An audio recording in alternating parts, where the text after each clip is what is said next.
De neuf chez Delcourt cette semaine, un titre à ne pas manquer, il s'agit de Spawn The Dark Age. Alors sachez-le, quand McFarlane a créé Spawn, il a créé plein d'autres séries autour. Il y a eu Spawn The Undead, il y a eu Medieval Spawn, il y a eu Spawn, Hellspawn, une série qui s'appelait Hellspawn. Il y a eu plein de séries, des séries plus ou moins courtes, plus ou moins longues, et à chaque fois il a décidé de faire ces séries avec un point de vue, c'est-à-dire que il a voulu créer une mythologie autour de Spawn. Donc le Spawn qu'on connaît, qui erre dans les rues de New York depuis une vingtaine d'années, 25 ans maintenant, c'est le Spawn moderne, mais à l'époque, à des ères plus sombres, il y a eu d'autres Spawns. À l'époque médiévale, il y a eu d'autres Spawns, et il a créé une série.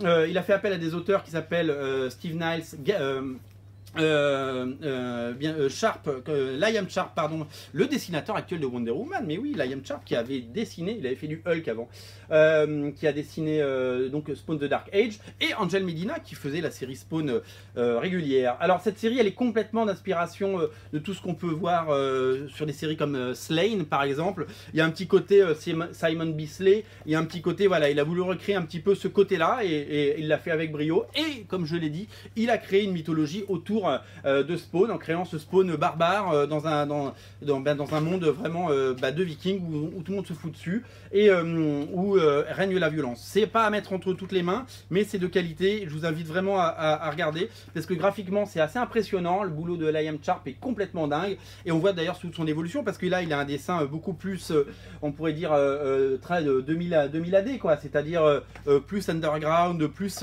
on va dire voilà, ça c'est les dessins d'Angel Medina. Regardez comme c'est chouette. Voilà, donc on voit toute l'évolution du dessin de Liam Sharp. Il a fait quasiment la majorité des épisodes. C'est vraiment magnifique. Et je vous invite vraiment à sauter dessus, parce que moi je suis très fan de ça. Sachez que dans la même collection et dans la même intégrale, il y a la série Hellspawn. La série Hellspawn, elle a été scénarisée par Brian Michael Bendis et Steve Niles toujours, et avec les dessins complètement dingues de Ashley Wood et Ben Temple Smith.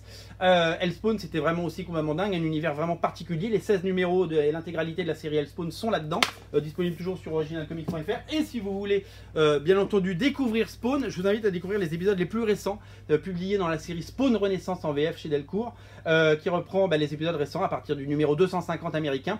Paul Jenkins, John Boy, Eric Larsen, Simon Kudranski, trois numéros sont sortis. Voilà, si vous prenez ça, vous aurez d'abord certainement les meilleurs épisodes de Spawn récents, et des épisodes complètement intelligibles pour le public d'aujourd'hui. Voilà, ça vous mettra dans le bain. Je vous rappelle que sur originalcomics.fr, nous vous offrons pour toute commande Suicide Squad Rebirth, Director's Cut de Jim Lee, 2 épisodes de Jim Lee offerts. N'oubliez pas de le mettre. Quand vous prenez vos Spawn, vos Spawn Renaissance, vos Hellspawn ou Spawn The Dark Age, mettez votre petit Suicide Squad Rebirth, c'est cadeau, faut se faire plaisir. Salut!